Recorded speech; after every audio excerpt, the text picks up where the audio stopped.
seen a lot of you on the intermission. And the burning question is, what'd you do to your hair? So I'm going to put that to rest right now. I got bangs last week. I got bangs last year for Master Mindset. And if Marcel asks me to come back again, I'll probably get bangs next year for Master Mindset.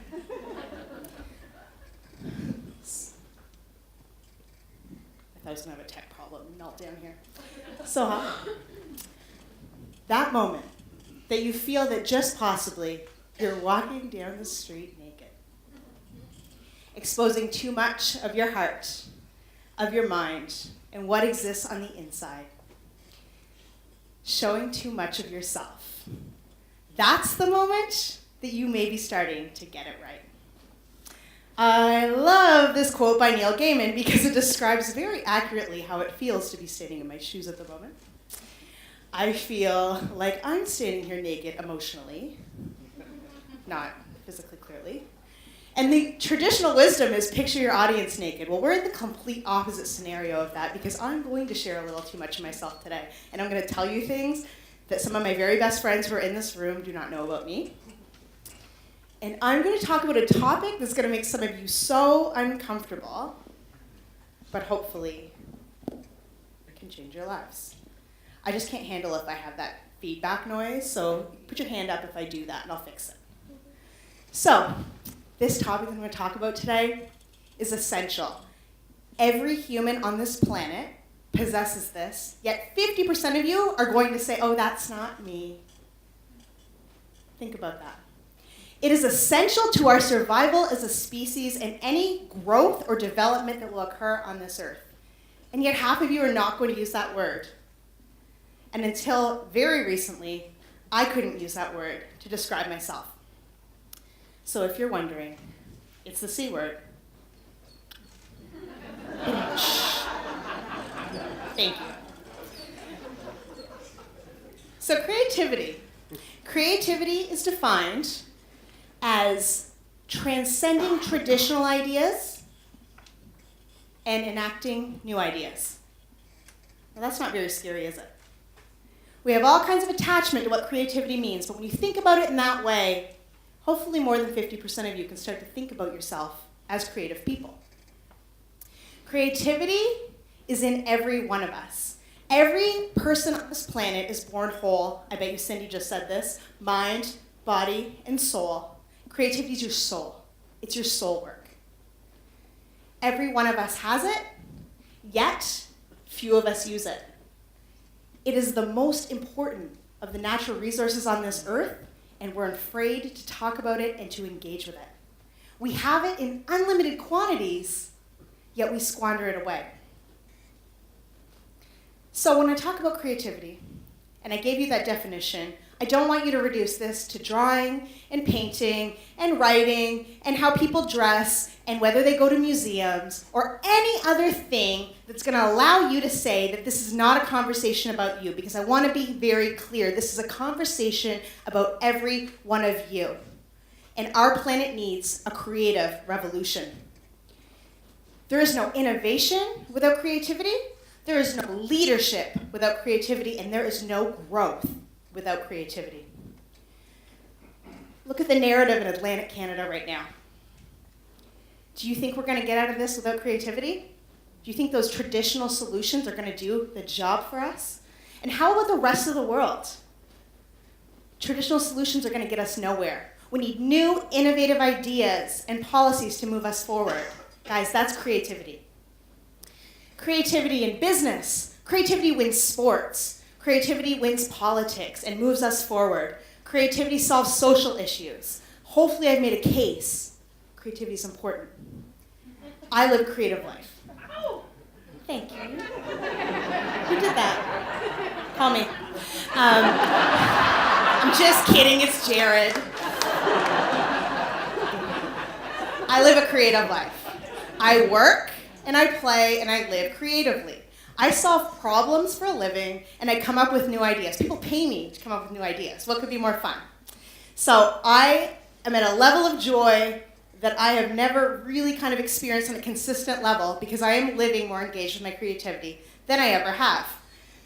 But like I said, I couldn't call myself a creative person as of a few months ago. I had too much shame around it. See, in Brené Brown's research, that is driving me bananas, perfectionism. In Brené Brown's research, 85% of respondents reported an incident in school that was so shaming, it fundamentally changed how they saw themselves. 50% of those incidents were around creativity. We have creative scars. So today, as promised in the quote, I'm going to get emotionally naked, and I'm going to share my creative scars with you all for the very first time. So let me take you back to about 2 years ago. Great time. I'd lost my job. My husband had just moved to Toronto, and when I lost my job, I lost all my friends, and clearly had no clue who I was. So I'd been laying on my couch for about 2 weeks. I'd get up and bring the kids to daycare, don't judge. I'd been laying on my couch for about 2 weeks, watching Pretty Little Liars and binge eating. I know that doesn't sound so bad. But apparently one of my best friends couldn't take it anymore because she came over for coffee one morning. And I learned that coffee is her pet name for intervention. So she sat across from me at my kitchen table and said, "Nat, you need help. Promise me you're going to talk to somebody. I've never seen you like this." And I was all, "Well, I'll talk to somebody, but I'm not going to a therapist. I'll go to a medium." Showed her. I can't tell you why I chose to go to a medium. I'd only been to a medium 2 times before, and it was like a group setting. So I'd never really kind of drilled down in this one-on-one mediumship. But I can think of a couple of reasons I might have went to that. One of them was that she had like a 2-month waiting list, so I hoped that somebody would forget about it. And the second was I felt that she was much less likely to give me homework than a therapist would be. So I thought, I'll go to this medium, I'll have my reading and my moment, and then we'll be on with things. Oh, I did, let me tell you. So I go see the medium. And I sit down, and she starts channeling. And guys, like, at this moment, I'm like, I don't really believe in this, but I'm sitting here anyway, you know, just trying it out. I really like Teresa Caputo. So I'm sitting across from this medium, and I'm ready for my reading, and I'm really, really suspicious of what's about to happen. And she says, "Oh, I have this young man coming in, and, you know, he's a young teenager. Did you have a young teenager in your life that passed?" And she starts describing who I think I know. But that person was quickly shoved aside by the spirit of an older grandmother type figure wearing a fur coat and a massive Russian fur hat. It was Nana. Not my Nana, my husband's grandmother. And that is exactly how Nana would have entered the room. She had passed away a few years before and had been a really big part of my life before her passing. That's not her. But that is an old lady wearing a fur coat, a fur hat. Nana's name, not kidding, was Natalie. So I want to give you a little context about Nana so you can understand who this lady was that was speaking to me through the medium. Nana was a life of a party. She was the biggest energy in any room. She made me look shy. Nana always had famous one-liners. She was all about, "Look after the pennies and the dollars will take care of themselves." She had the most amazing energy and love and light. I've never really met anybody quite like her. The other thing about Nana was that she was an artist. She was a true creative. She raised her 3 kids, and then after that went back to school for a Bachelor of Fine Arts after her kids were grown. She became a couturier, not a seamstress, as I was told many times.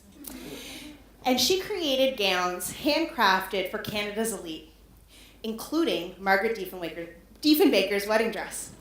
Her work is on display at the Fashion History Museum of Canada, and Nana has a true creative legacy. It's no surprise that she came through that day. So I sat down, and we had this conversation, and Nana had all this really kind of quippy advice, and if you didn't believe in mediums before, how could this woman have made up this massive Russian fur hat? I mean, I have no idea, but Nana wore one. She had these crazy one-liners, just like Nana would. So we talked for about an hour and a half when I finally had the courage to ask the following question. Remember, guys, I was living the complete opposite of a creative life. I was a sloth on my couch. And I was like, am I gonna get a job or am I gonna stay home? And so I said, Nana/medium, do you think I should get a job or I should stay home with my kids? And what she said completely rocked my world and changed me forever. Can I just stop for a minute and tell you, by the way, that admitting that I went to a medium instead of a therapist is like the equivalent of walking down the street naked? And I know there's many leaders in here that would never employ me after this. But thanks to Marcel, this is a no judgment zone, so you're not allowed to do that. Okay, back to the question. So I asked Nana, do I get a job or I stay home with the kids? And so she rocked my world, changed my life forever, Nana/medium, answered the following. Well, you're an artist with no art. You are a creative who doesn't create. So Natalie, get to work or get to work. Blew my mind. So I got to work because I always listen to Nana. So I didn't know what to do because I'm home with my kids and I haven't made art in a very long time. So the first thing I did is I started stripping wallpaper. Hear me out. I created a creative space. We had this room that we were using as a storage room, and it was the first place I knew to start. So I just went in and started peeling wallpaper. And I started listening to audiobooks and podcasts about creativity, and just started trying to get my inspiration flowing about what the heck is this art that I need to find. I spent a month stripping 7 layers of wallpaper, rebuilding, my house is almost 100 years old, rebuilding the walls, and taking down these really shoddy old walls and building really strong new ones. Good metaphor, right? I started making art, even though I hadn't in a long time. I made some good art, well, by my standards. I made some bad art. It's Moncton High School. Thomas Williams' house. That's my house over there. I sat in my little office with my new walls that I had built and just started drawing stuff while I tried to figure out what my art was going to be. I'm not done my creative journey by any stretch, and I hope I never am. Because what I've learned is that the joy is in the journey. The joy is in taking that next step and trying something for the first time.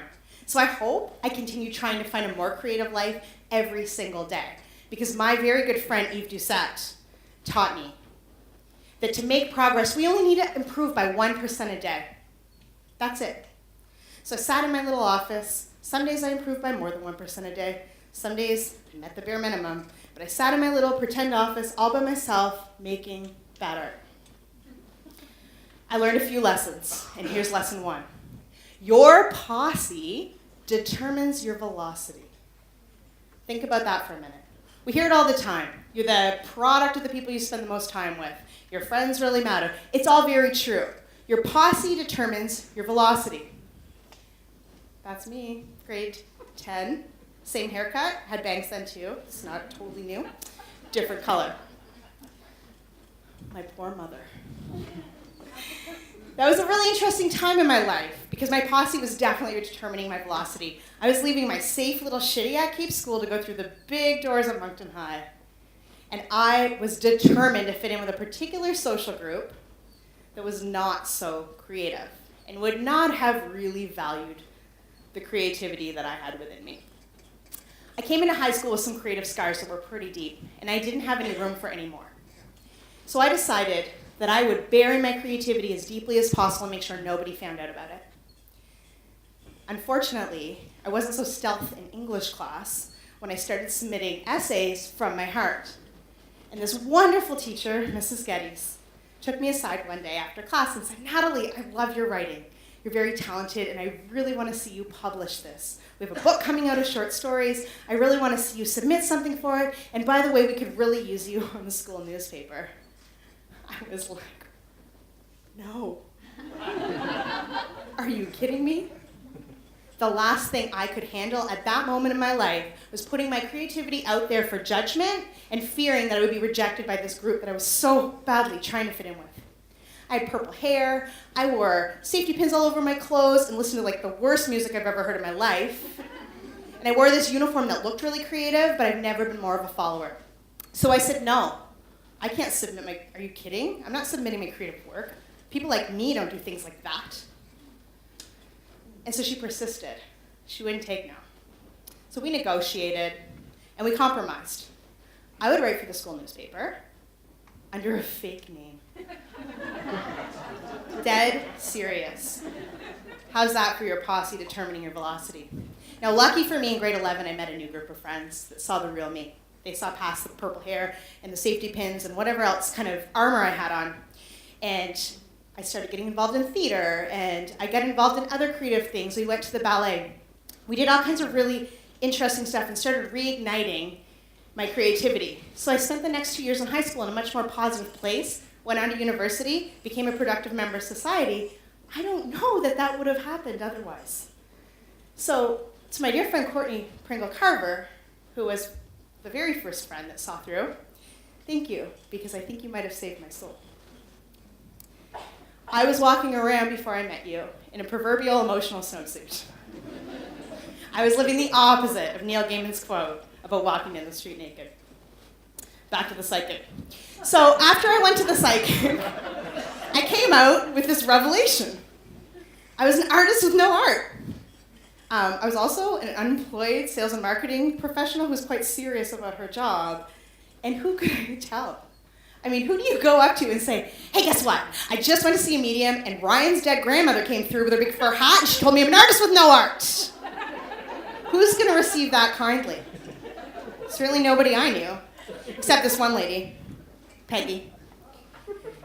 I'm going to cry. Peggy is a mom of a wonderful young boy who's friends with my kids. They went to school together, and so I would see Peggy in the morning at drop-off, and I'd see her in the afternoon, and we went for coffee a few times and lunch. I quite liked her. The thing about Peggy is she's an artist. She's a model, a painter. Everything she touches is beautiful. But the other thing about Peggy is that she's probably the kindest, most non-judgmental person I had ever met in my life. So while our friendship wasn't the longest, it definitely felt the safest. When I told Peggy that I was an artist with no art, she was delighted for me, and she was so excited because she knew the journey I was about to take. She also gave me probably the most thoughtful gift of my life, an adult coloring book. But not just any adult coloring book, an adult coloring book illustrated by her very talented boyfriend, illustrator, festival muralist, and musician, Jeep Jones. I can't tell you what happened as I sat in my office and colored in Jeep's pictures while I was trying to find my creative self. I just know that it opened me, and it moved me further on my journey. Much further than 1%. Peggy accelerated my velocity. So if you want friends who are going to accelerate your velocity, I have some suggestions. Look for the kind of friends who are going to throw you a surprise party when you lose your job. Look for the kind of friends that are not afraid to stage an intervention when you won't get off your couch. Look for the kind of friends who are going to text you before you know you need to hear from them. Look for the kind of friends who color you in when you think you're beige. Look for the kind of friends who challenge you to go further and do more when you can't believe that that would be possible for you. Look for the kind of friends who hear your message more deeply than anybody else. Look for the kind of friends who know what your future holds when you don't. And look for the kind of friends that do things that inspire you to live your life bigger. Your posse determines your velocity. Lesson 2, if you're not making, you're faking. Holla. If you're not making, you're faking. You might have heard Robin Sharma say, unused potential turns into pain, or Brene Brown's, unused creativity is not benign. It metastasizes into resentment. Think about that for a minute. So here's the deal, guys. The only unique value that you have inside of you is your creativity. And if you're not engaging it in your work, life, and relationships, that means you're trying to prove your worth in other ways, which is a very slippery slope. I lived this in my last job. I had a lot of unused creativity. I used some of my creativity, but I had a lot of unused creativity, which means I needed validation of my worthiness. So that translated into working an insane amount of hours trying to be accepted. And And let me tell you, that's a battle you may never win, because somebody's always going to be willing to work longer than you, more productively than you, and cheaper than you. So if you're doing that, and if you're not bringing your creative gifts into your work and life, congratulations, you've reduced yourself to a commodity. You are a mere transaction. And that is not why you're on this earth. So please understand, you don't have to be a painter to be a creative. My friend Johnny Gonzalez, where are you? John Gonzalez, if you don't know him, is a physiotherapist. But he's a very creative man in the design of his business, Rehab One. I don't care if you're an accountant, a financial advisor, a lawyer, a marketer, it doesn't matter. You need to use the creativity within you, or it is going to do something bad to you. If you're not making, you're faking. Lesson 3, I'm just walking down the street naked right now, because you were a star before your scars. My good friend Michelle Collins taught me, what did you do when you were a kid? So Michelle's practice, when she has a client who's disconnected from their purpose, she says, what did you do when you were a kid? And I started doing this in my work. And let me tell you, the answers have been staggering. There's the government employee who used to do physics experiments all day as a child. There's the mechanic who wanted to be a painter, but his dad told him that would make him gay. There's the little girl who couldn't sit still in class because she was a born dancer, but she was diagnosed with ADHD. When I was a kid, my job was to spend time in my imagination. I believe I was born a storyteller. So here you can see me doing one of my favorite things, hanging out with my 4 best friends, Sheep, Every, Tam, and Shock. They're clearly imaginary guys. My other favorite thing was to listen to Michael Jackson for hours on end because I was going to marry him someday. True story. So this is me. So I spent my time in my imagination, and that's where I really loved to be. And I would engage in my imagination, and I could escape the world. I went to a completely different place, and I have never really experienced euphoria quite like that any other time. On the elephant theme, there was an elephant in my room, though. I had an involuntary reaction when I would engage with my creativity. And guys, I am fully buck naked down the street right now. I had this involuntary reaction that I'll tell you about in a minute. The day I got my deepest creative scar, I was playing in the field with the kids from my neighborhood. And they were playing a game, and I was like, enough of this. I'm going to go up in my mind. And who wouldn't want to, because it's like Pee-wee's Playhouse up in there. Get Cherry, Pee-wee. Oh, not the episode where he goes to the movie theater. No. Okay. So I want to go all up in my mind, and it really didn't bother me. I was 8 years old. I didn't care if my friends saw my involuntary reaction because I didn't have any shame around it at that time. So the other kids played in the field. I stepped aside, and I did what I would do when I went into my imagination. You guys better be a safe space. I would flap my hands, and not like a discreet little side flap. I wish. I would bring my hands in front of my face and flop them with everything I had while I was in my imagination, and everybody was playing around me. Imagine.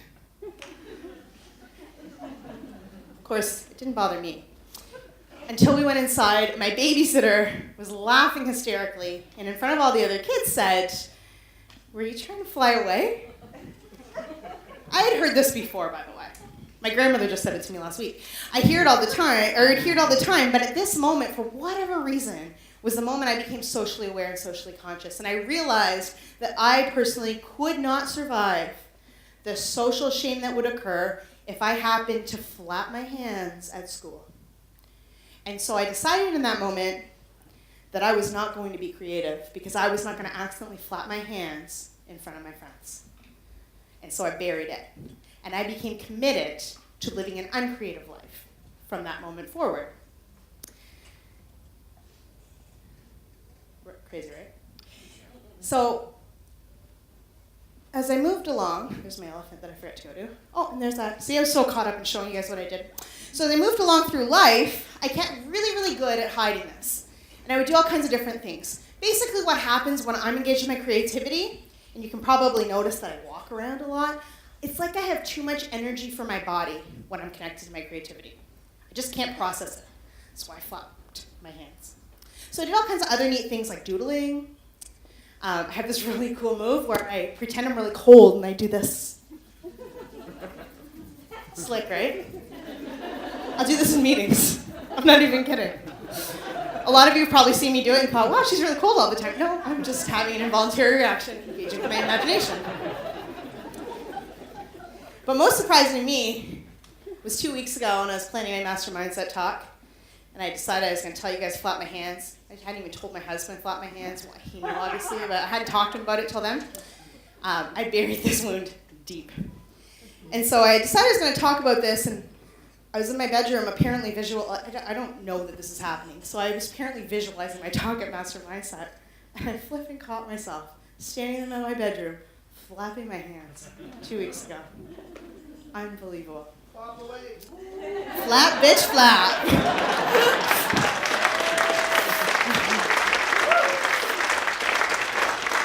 All right, guys, so that day that I was talking to Nana / the medium, I made a commitment that I was going to move forward and become more creative every single day of my life.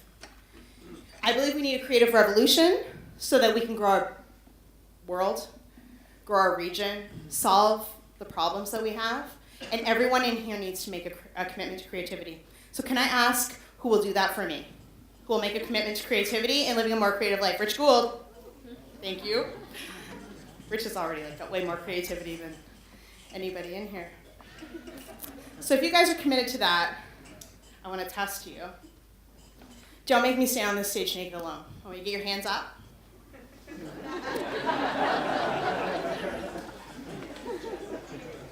I'm just going to make you rub them. Rub them. Give me your energy, you guys. Come on. It's so good. Oh, doesn't it feel good? Freaking love it. You guys are awesome. So listen, if you're not making, you're faking. Your posse determines your velocity, and flap, bitch, flap. Thank you.